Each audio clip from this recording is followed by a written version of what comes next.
Hello, everybody. This is Driftwood Conversations, and I'm Hilary Sloan. Today, I'm speaking with Dr. Joan Hangarter, known to many as Joan of Angels. Joan has spent more than 4 decades working with people at moments of transition in their lives, beginning as a chiropractor and evolving into a guide for intuitive and visionary women. Her work explores how people learn to listen for deeper clarity when they are standing at a crossroads. In this conversation, we move beyond methods and titles and talk about the human journey that leads somebody to dedicate their life to helping others find their way. Hello, Joan. I'm so excited to meet you, Hilary, be on the show with you. Thank you so much. So give me your whole name and the name you go by and who you are and what you do. That's so funny. We're not started so simply then. So I'm Dr. Joan Hangarter, also known as Joan of Angels. What I do is I work with visionary, intuitive women navigating pivotal life, personal or leadership transitions. And I help them regain discernment, begin to trust their judgment again, allow them to move forward with clarity, composure, decisions, really aligned with their next steps. That's evolved over time, am I right? Well, I should have put, for the last 45 years plus, I have been helping people, and especially women, I focus a lot on women, step into their best lives and heal their body, mind, and spirit as a chiropractor and as a consultant, as a counselor.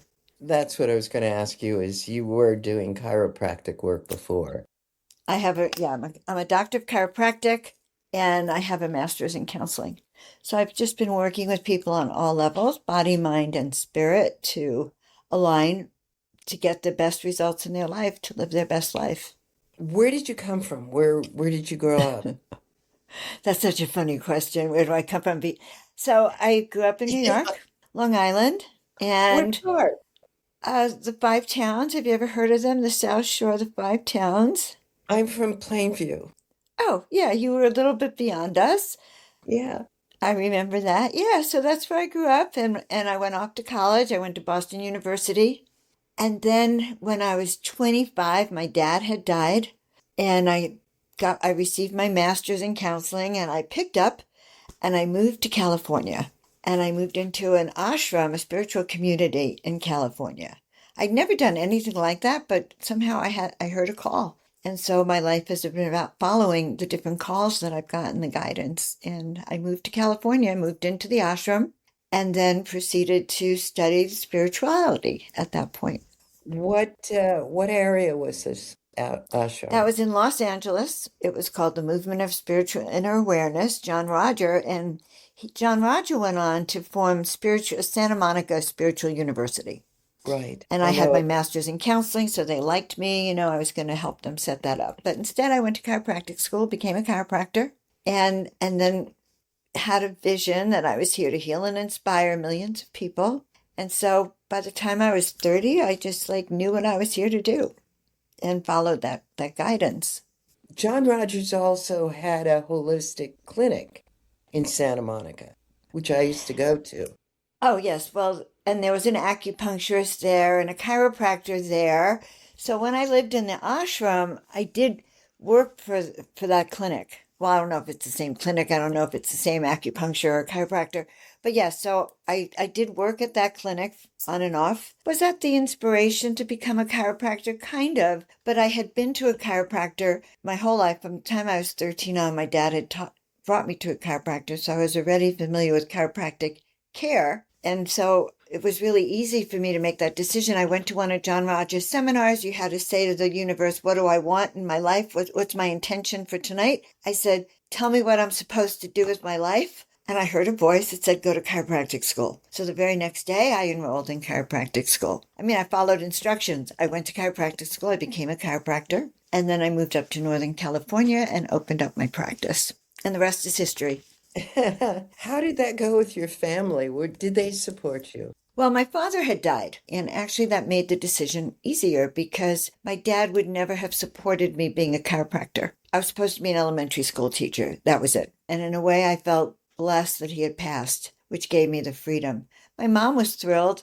I couldn't get my uncle to give me a loan because he thought I should have a job in downtown Los Angeles and look for a husband. So I guess I didn't get a lot of support. Was it that calling that was inside you that gave you the resilience to go past any obstacles? Yes, and Hillary, that calling still is within me and motivates me to go beyond what mere mortals do in my commitment. So yes, so my vision at 30, when I moved up north and had opened up my chiropractic office, it was kind of simultaneous. I went to this visioning event, and sure enough, I'm laying down and I see this vision. I'm in the Coliseum. I'm standing there on a platform dressed as an angel. There's an angel behind me. It's so pure, angelic. And millions of people are crawling or walking or being wheeled in a wheelchair in front of us. And we're just doing that beautiful angelic thing, waving our wands, and then they'd pass us by and get up and be healed. And this was the vision I had. And I heard this voice that said, "You're here to heal and inspire millions of people. That's your life's work. Get on with it, girl." And I built a very large practice. By the way, as a chiropractor, I was very successful. And what was motivating me is how can I reach the most number of people? And in the end, I couldn't figure out how to adjust more than one at a time. But that's always been my motivation, to heal and inspire, uplift, and help people remember why they're here, their purpose. You said you still do chiropractic work. Well, no, I was injured in the late 1990s, early 2000, and I quit my practice. I had to stop practicing because I was injured. And my life took a very interesting turn. I ended up suing my insurance company, my disability company, and my case changed case law across the country. So hundreds of thousands of people were able to get their benefits because I fought the insurance company. So there was that period of my life, and then I pivoted and I started writing books on miracles, and this second part of my life took off. And how does your work show up now? What do you hold Zoom classes or in-person classes? What does it look like? Well, right now I hold Zoom classes. I also speak on actual stages when I can. That's my favorite thing to do, is to speak. Honestly, I tell everyone I'm a speaker slut because I love to speak on stage. And I love motivating, inspiring, uplifting, and healing. So I do speak, and I do in-person events. I also speak up in Yucca. I've spoken a few times at the Yucca Spiritual Center, and hopefully I can find some places to speak up there, because now I'm tuned into, there's a whole new group of people up in your area in the high desert. They seem to be really highly spiritual. Well, they have been for a long time. I've been here 16, 17 years now and came with a spiritual group. So I'm the only one that actually moved here, but certainly we set energies and everyone I met was inclined that way. Now, when you work with people, what does that look like? So when I work with people, it's a combination of coaching, intuitive guidance, discernment strategies.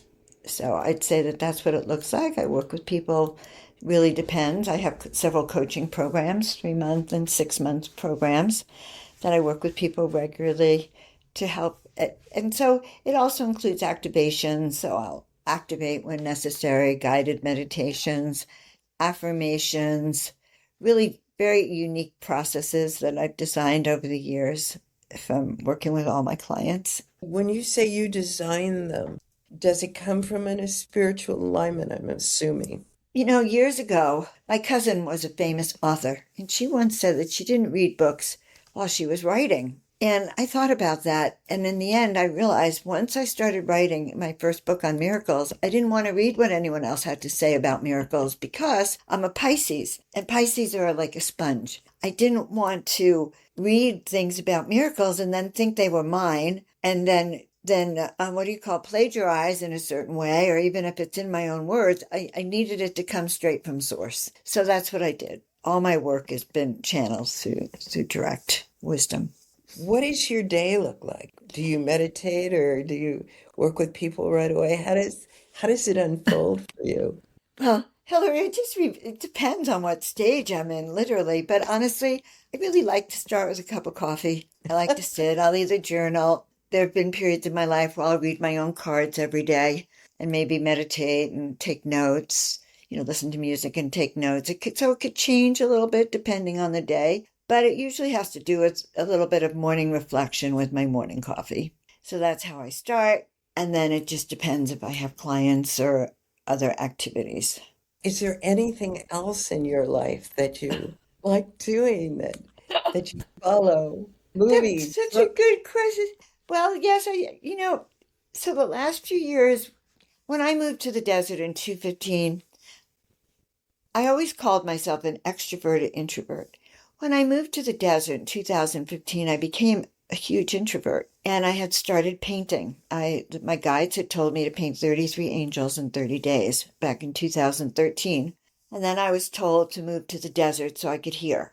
And so, being a good listener, I packed up and I found a cute little house in Desert Hot Springs and I lived here. And I spent most of my time painting. So, painting became a huge passion for me. So my passions are painting, my passions are speaking. There are lots of things I do that I wouldn't call work, but they are work. Like I love doing reading. So on Sunday, I was invited to meet a few people. So they're new women. I'd never met them. So I brought a deck of cards. So before long, I'm like, we're just reading cards. Those are things I like to do. But recently, on an athletic side, my son has introduced me to golf. My mother left my sister and I a pair of golf clubs. She died in 1986. So the last time these golf clubs were used by my mother was in 1986. So every time I play, I'm a beginner. I feel my mother coming through me. It's like really a cool feeling. I never thought I'd be a woman who played golf. I had a judgment about it being, I don't know, stereotyped. And also, I've actually recently started meeting new people. So like your friend Hester, met her at the expo, but I feel like I've turned on my extrovert switch, that I'm actually going out and having lunch with people. I'll come up and have lunch with you. I mean, really meeting new Great. people and making new connections. And that has a huge switch for me, Hillary. Even though I do all these other things, I'm an executive producer for the New Living Expo this year. And I have a lot of roles I fulfill. Just as you were talking, I kept thinking about younger women that are coming into this work and following things, and how would they balance their life? What would you tell them, to have a life and also pursue spiritual work? Well, spiritual work has to come from the inside. So I can't actually tell people to pursue spiritual work, because if they're not ready or if they haven't had that calling, it's not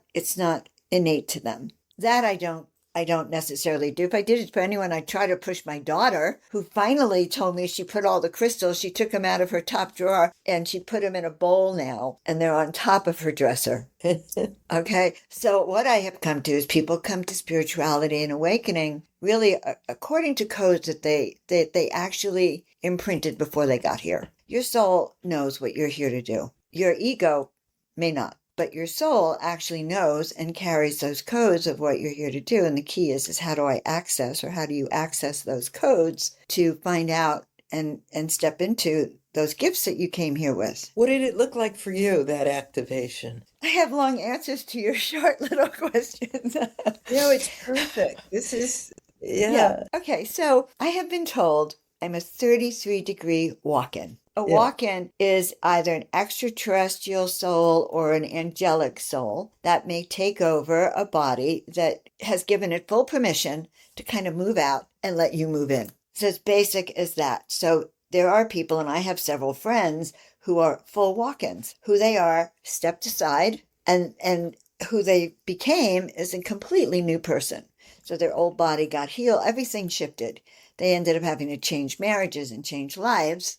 The only thing that's constant is their children for these people who are walking. So I have a friend who does these sessions. I said, okay, I don't understand. I'm not the same person I was as a kid. There's just no way. I'm very different. I have those qualities of a walk-in, that your whole self is different. But I can't attribute it to one time. So she looked at me and she said, Joan, you're a 33-degree walk-in. That means your soul had 33 traumatic upgrades to bring it to this higher vibrational integration frequency. So she suggested I go back and look at my life, at all of those places that might have been that portal or that activation to open up the next level for me. So it started with childhood. And most starved children or angelic children have tough lives when they start. Now, I think that happens because I think that the dark side knows you're coming. They go, Hillary's on her way. Joan is on her way. These two women are going to change, the planet, and their vibration is so needed here. So what happens? They meet you with force, negativity. There's the agent of the dark.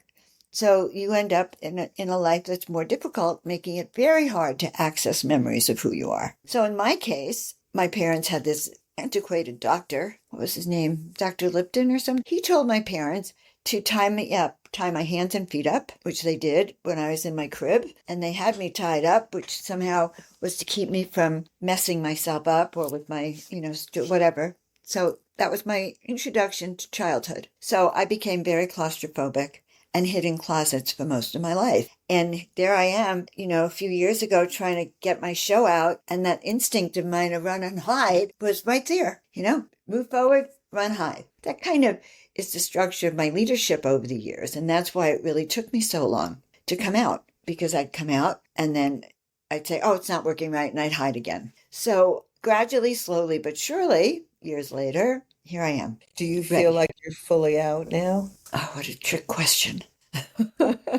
It's a trick question because, yes, I do. Actually, I keep thinking I've reached that 33rd level. The last 2 weekends ago or 3 weekends ago when I met Hester at the Conscious Life Expo, I realized that my old Dr. Jones self had come back. Don't know what triggered it exactly, but Dr. Joan is here. I started off my work career as Dr. Joan, and now Dr. Joan is back. So I would say that I'm close to that integration. I'm asking you some of these things because they're ringing true to me too. And so I'm really curious. I mean, not only for myself, but for everybody. Like, we all come to this in different ways and different ideas of what spirituality is, what life is. I was in a writing group yesterday and heard some really painful memoirs that people read out loud of their lives. I realized there's no right way to do life. There's no perfect life. And so everybody's experience now to me is so exciting to hear because you got a little piece that I don't have. Well, that's true. That's so brilliant, Hillary, because we all are part of this greater whole. Like, I think of Gaia as an orchestra, the planet. It's a beautiful orchestra. And all the sentient beings on the planet, including humanities, us humans, are the musicians. We're the instrument. And so if you tune up your instrument so you're aligned between maybe heaven and earth, then your note will come out pure and the symphony, the orchestra will sound great. But if you're not listening, and you're out of alignment, you're going to be out of tune. Your instrument is out of tune. It's not in the right vibration, and it lowers the frequency of the orchestra. So we all actually have a role to play in this ascension process. All of us. Yeah. All of us have a role to play. I've really been getting that. So it's making me look at where I might have a judgment of somebody, where someone's at. Let it go quickly. Right. Right. And it gets down to love. Just really gets down to love. Love your enemies. Love your shadows. Love the dark. That's, like even that, to love even those things we can't change. Where do you think we are in consciousness? Are we, is the new generations less conscious, or is this all part of something bigger? I don't know if I have my finger on it in the ways that I would like to. I know that people are waking up.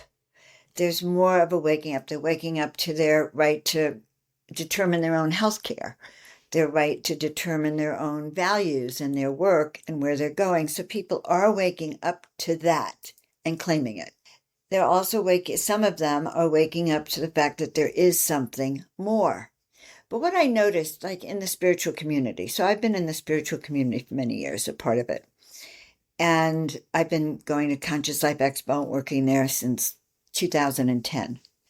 I've just noticed is that the divisions of society, so I'm trying to find the right way to word this. In 2020, we had a huge group of spiritual people, and they were all aligned.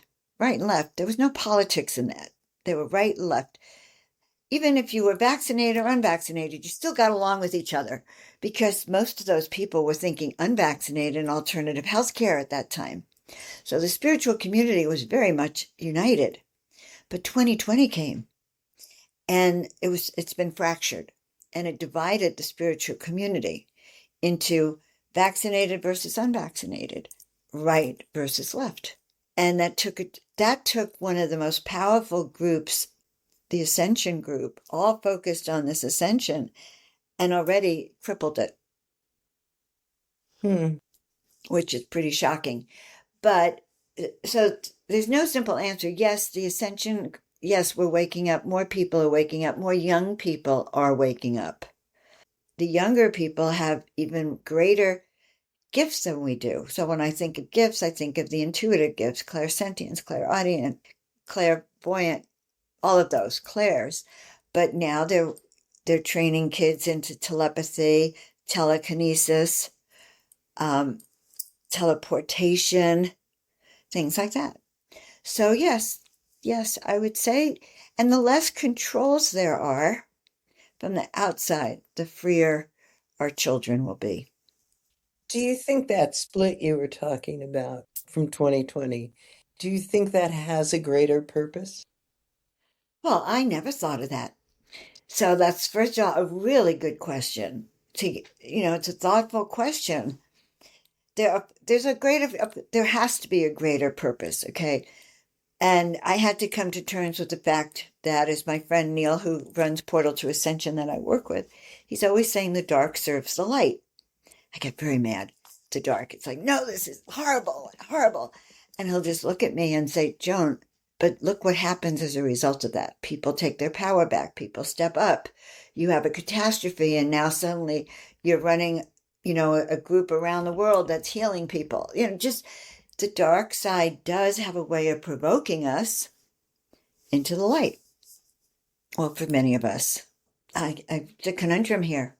But actually, ascension is happening. There's been a split. The timeline has shifted, and apparently, we're separating into two planets, two Earths. Those who are staying where they are in the third dimensional frequency, and those who are rising up to 5D and beyond. Do you have any idea what that will look like? Well, it might look like you and I right now. Yeah, I They guess. say that it happened already. Ah, So they say that it's happened. I don't know what that looks like. I don't.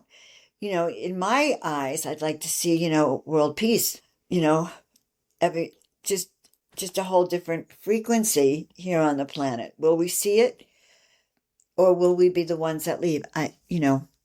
There's all those doorways that are possibilities that are open, Hillary. yeah. I know that I've been changing so much and I don't know words for it. Time is, I get very confused about time. I think I'm in one day and I'm 4 days later. Right. There's a lot happening. I used to write fiction and I had to stop because I wasn't grounded enough.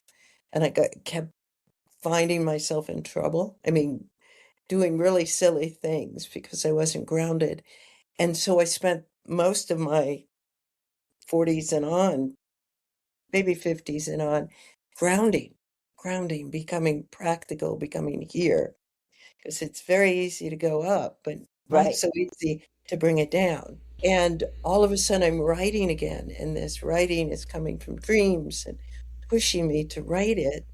And I'm finding myself spacing out again. So that's just happening in the last couple of weeks.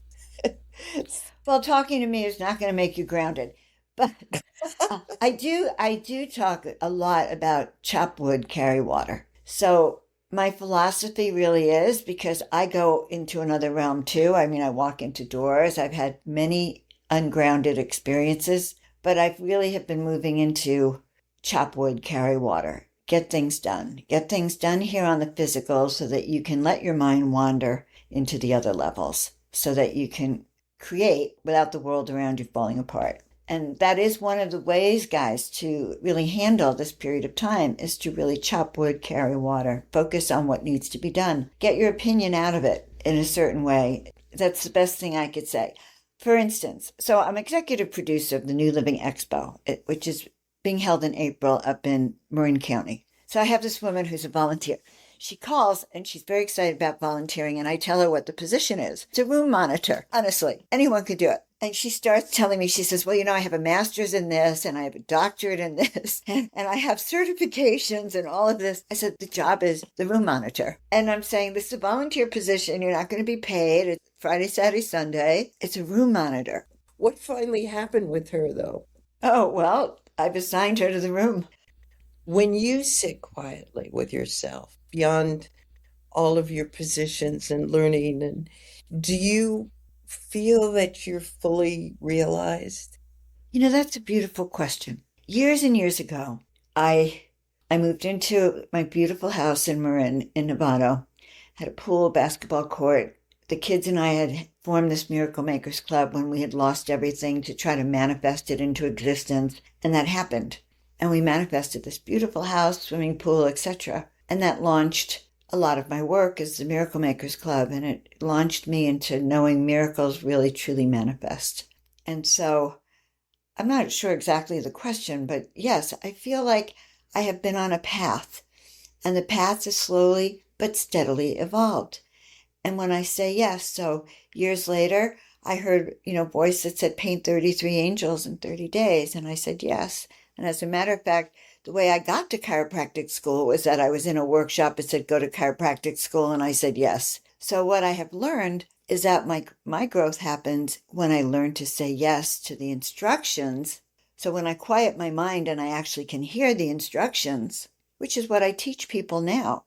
And that's completely transformed my life because those instructions you get from your guides, from within, from that voice within, are the ones, they know your soul path. They know what your mission is here better than you do. And so I have found that when I say yes to those callings, which I get frequently, it's not like I don't get them. I get them in major turning points in my life. And when I say yes, things unfold very well. When I say no, and I say I'm going to do it my way, well, in 2016, I went to the Bhakti Fest.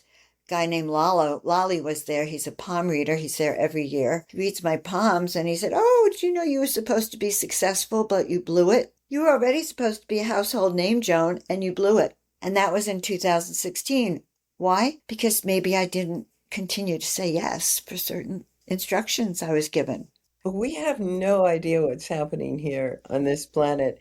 Maybe you've taken a better path. Oh, well, then he said, your time will come again and it will be different. And that is true because I'm not the same person that I was 10 years ago either. But I do believe you're right, Hillary. Everything does unfold ultimately for the highest good. But I had a choice. And at that particular time, whatever I did delayed things that might have happened. And then there would have been trials and learning in that too, right? In everything. We are on the School of Planetary Lessons. Absolutely. PhD program. I would like to ask you something if it's okay. You mentioned that you and your kids manifested to get back what you lost. Can you tell me about that experience, the losing? So in 1998, I was injured and I ended up having to walk away from my practice. And that decision ultimately led me to losing everything. I mean, I became destitute, lost everything, including the kitchen sink. And so I packed my kids in the car and ran to my sister's with nothing. And every night I'd sit there with my children and we started. So I had been teaching people masterminding and all that, manifestation, all that. So I looked around. The only two people I had to do that were with my kids, 8 years old and 10 years old. So every night we would hold hands, we would chant, we would talk about the good things that happened today. We would talk about our goals, our dreams, etc., and what we wanted. And so I think it was the kids that named us. They said, let's call ourselves the Miracle Makers Club. And my daughter says, well, Mom, when we regain it all, because they had complete 100% faith and trust that Mom was going to make this happen. She said, when we finally have our miracles, can we go around the world helping families and children so they don't have to suffer like we did? And that was the basis of my book, The Miracle Makers Club, and then the work that I started to do. That's what launched my work. So we ended up buying a house. After I won that lawsuit, we bought a house that had a basketball court and a pool, which was a good, it's like it's good grounding. It's also good for you. Exercise and Oh, it swim. was great. It was great. We had a beautiful house and life up there. Oh, that's right. You're not there anymore. No, You're in that was Desert House. then. That was Hmm. then. Phases of our lives. They're wonderful. In the olden days, we didn't have so many phases. People stayed in the same place, Hillary. You grew up, you got married, you moved down the street, you had children, and then the children grew up and moved down the street, and grandma and grandpa weren't that far. And then we started separating and moving. And that brought more instability to people, maybe more marriages, broken marriages, new identities. I started off, my first career was as a drug abuse counselor on Long Island. And then I got a degree in teaching. Oh, yeah, my teaching degree was first, but I didn't do well as a teacher. The kids said bye to the class, so I ran teaching. I mean, honest to goodness. And then I became a counselor. I got my degree in counseling and became a counselor. Let's see what else I did. Then I became a chiropractor. And then I just kept evolving. Now I see myself as an international speaker and as a guide, a strategic advisor helping women step into their best life, And get that's beyond what's themselves. happening.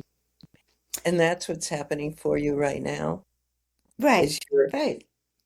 you're meeting new people. You're thinking of a new move, maybe up here to Joshua Tree or the area.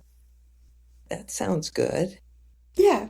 So I turned my life experience, which has been huge, and my training into ways to help people overcome limiting beliefs, limiting blocks, to activate their calling and to remember it and then to learn how to listen to it and implement it.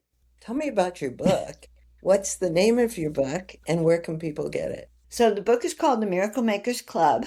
Expect Miracles Daily, Manifest Miracles Daily, something. I just rewrote it and it's a second edition. So it has all this new and juicy information and you can find it on Amazon. It's called The Miracle Makers Club, Manifest And what's your Miracles next Daily. event? My next event is on Wednesday, March 18th, and it's called Strategic Discernment, how to really make decisions with grace and ease. It's for people who are in transition, who want more clarity, who want to learn how to trust that voice within and be more aligned. And so I'm offering that next week. That's great. Are you channeling that information or do you have something already written? How are you bringing that in? Well, the information that I brought in, some of it comes from years of experience actually helping people learn how to discern. So it's not like I haven't taught things like this. I'm just bringing it all together now. But most of my teachings I'm given, it's too easy for someone like me to just sort of somehow think that what you just said is mine. So I try not to, I really try not to see what other people are doing so much. So I'm more of a pure channel.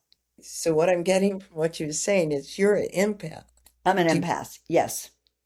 yeah, I'm a pure empath, yes. that is challenging. I am too. So it's challenging. Well, it is challenging in a lot of ways because we pick up a lot of information.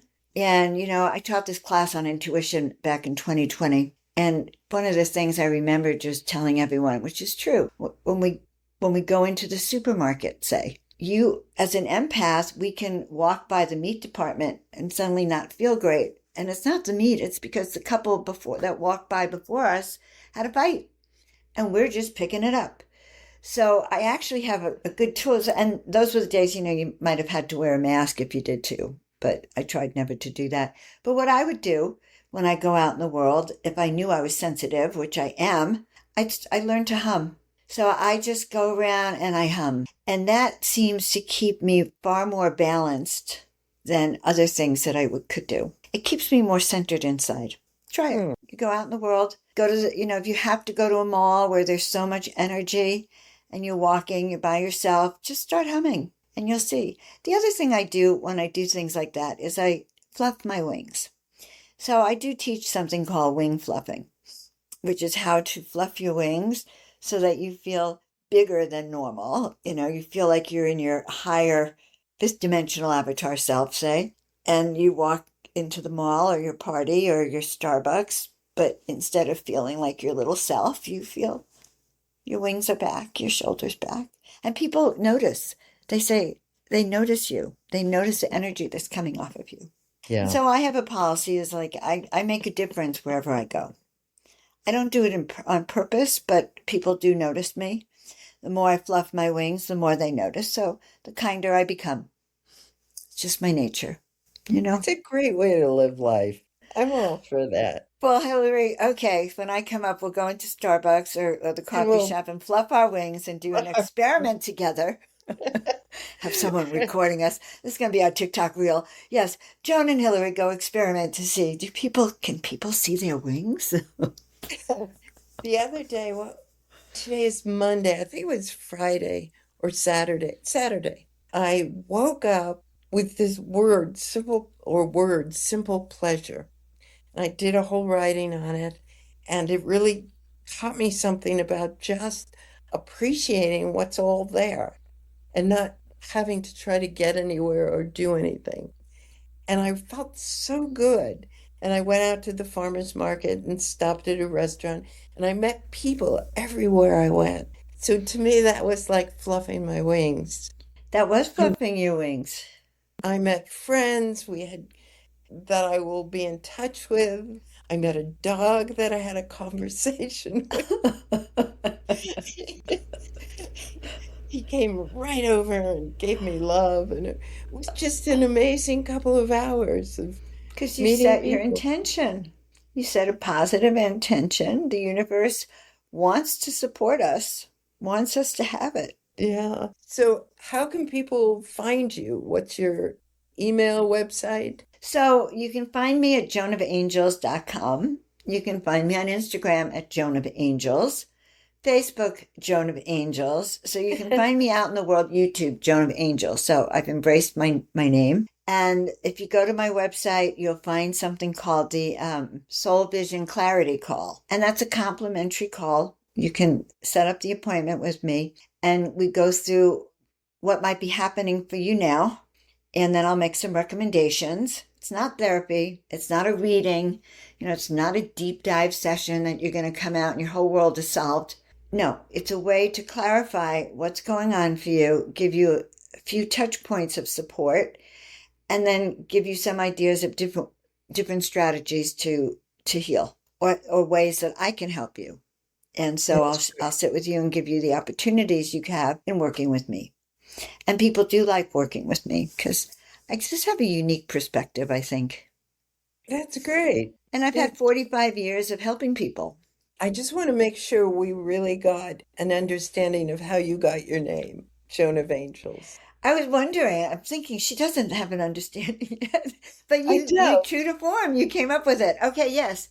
So the way I got my name is that in 2013, on a next evolution of a turning point for me, Halloween 2013, after I had started plant medicine ceremonies that I had gone to, my angels, my guides said, paint 33 angels in 30 days. Now I was begging for a miracle. I wanted cash. And they said, paint 33 angels in 30 days. And I go, oh no, that's so much work. It smells.